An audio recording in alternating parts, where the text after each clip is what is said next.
पिछले 24 घंटों के दौरान दुनिया भर में कौन कौन सी मेजर डेवलपमेंट्स हुई हैं, कौन सी टॉप न्यूज निकल कर आ रही है, हम इसी एक वीडियो में कवर करेंगे। सबसे पहली अपडेट निकल कर आ रही है इजराइल को लेकर। पिछले कल हमास आतंकी संगठन के हमले में कुछ मिसाइल्स और रॉकेट्स सेंट्रल इजराइल के रीजन में जाकर गिरी थी और इजराइल का एयर डिफेंस सिस्टम उनको रोक भी नहीं पाया था, यानी कि उनको डिटेक्ट करने में पूरी तरह से फेल हुआ। एक समय के ऊपर सिचुएशन इतनी गंभीर हो गई थी कि यूरोपियन यूनियन की प्रेसिडेंट उर्सुला और इजराइल के प्रेसिडेंट आइसेक हेर्जोग, इन दोनों को भी कवर लेने के लिए अंडरग्राउंड शेल्टर्स पर जाना पड़ गया था। दरअसल यूरोपियन यूनियन की चीफ इजराइल के दौरे पर हैं और जब वो इजराइल के प्रेसिडेंट के साथ मीटिंग कर रही थी तभी टेल अवीव के ऊपर मिसाइल अटैक हो गए थे और दोनों लीडर्स को अंडरग्राउंड शेल्टर्स पर ले जाया गया था। अभी तक टेल अवीव को इजराइल में सबसे सेफ माना जा रहा था, लेकिन अब हमास के रॉकेट्स वहां तक भी पहुंच रहे हैं। दूसरी अपडेट निकल कर आ रही है भारत के विदेश मंत्री डॉक्टर एस जयशंकर सर को लेकर। दरअसल भारत सरकार ने डॉक्टर एस जयशंकर सर की सिक्योरिटी को कैटेगरी वाई से अपग्रेड करके जेड कैटेगरी कर दिया है। इंटेलिजेंस एजेंसीज को डॉक्टर एस जयशंकर सर के ऊपर हमला होने का अंदेशा है। इंटेलिजेंस ब्यूरो ने ministry of home affairs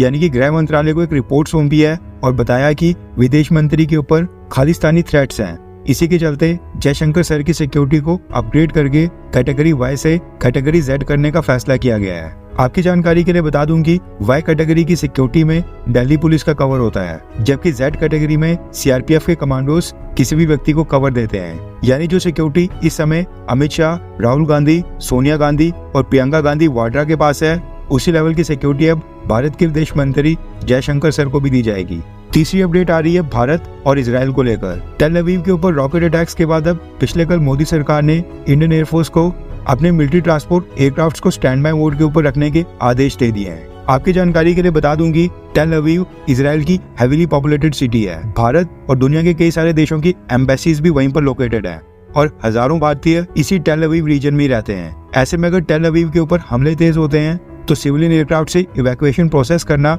impossible हो जाएगा।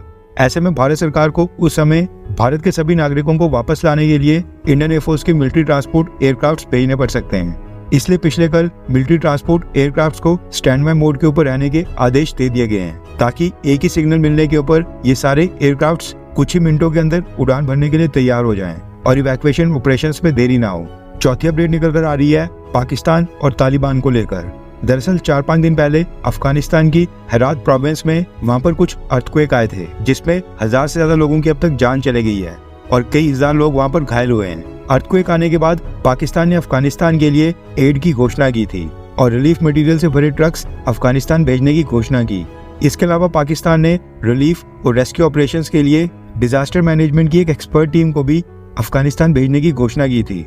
लेकिन तालिबान और पाकिस्तान के बीच अब रिश्ते इतने खराब हो गए कि तालिबान ने पाकिस्तान से रिलीफ मटेरियल और एड लेने से इनकार कर दिया है, जिसके बाद अब पाकिस्तान को ये सारे ट्रक्स वापस लेने पड़े हैं और पाकिस्तान की रेस्क्यू टीम को भी तालिबान ने अफगानिस्तान के अंदर घुसने के लिए क्लियरेंस देने से इनकार कर दिया है। पांचवी अपडेट इजराइल और फलस्तीन युद्ध को लेकर आ रही है और यूके ने एक बार फिर से साल 1971 की यादें दोबारा से ताजा कर दी हैं। दरअसल अमेरिका के बाद अब यूनाइटेड किंगडम ने भी घोषणा की है कि वो भी इजराइल के तट के पास अपने नेवल वॉरशिप्स और सर्विलांस एयरक्राफ्ट को डिप्लॉय करेगा, जिसके लिए उसने अपने नेवल वॉरशिप्स और सर्विलांस एयरक्राफ्ट इजराइल की तरफ रवाना कर लिए हैं। आपको याद होगा साल 1971 में जब भारत ने बांग्लादेश को पाकिस्तान से आजाद करवाने के लिए उस समय ईस्ट पाकिस्तान में वॉर लड़ा था। उस समय पाकिस्तान को डिफेंड करने के लिए अमेरिका ने बे ऑफ बंगाल यानी कि बंगाल की खाड़ी में बांग्लादेश के ठीक नीचे वाले हिस्से की तरफ अपनी 74th नेवल टास्क फोर्स भेज दी थी, जबकि ब्रिटेन ने दूसरी तरफ पाकिस्तान का साथ देने के लिए भारत के लेफ्ट अरेबियन सी में अपने एयरक्राफ्ट कैरियर HMS ईगल को भेज दिया था।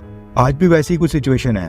अमेरिका और ब्रिटेन इन दोनों देशों ने एक बार फिर से अपने दोस्त इजराइल की मदद करने के लिए नेवल वॉरशिप्स, एयरक्राफ्ट कैरियर्स और सर्विलांस एयरक्राफ्ट भेजने का फैसला किया है। 1971 में इन दोनों देशों का दोस्त पाकिस्तान था और आज इजराइल है। उस समय भारत की सुरक्षा के लिए रशिया ने अपने नेवल वॉरशिप्स और न्यूक्लियर हथियारों से लोडेड सबमरीन भेज दी थी, जिसकी वजह से अमेरिका और ब्रिटेन ने अपने अपने नेवल वॉरशिप्स को वापस बुला लिया था। हालांकि आज की डेट में रशिया फलस्तीन की मदद के लिए ऐसा कुछ नहीं करने वाला है।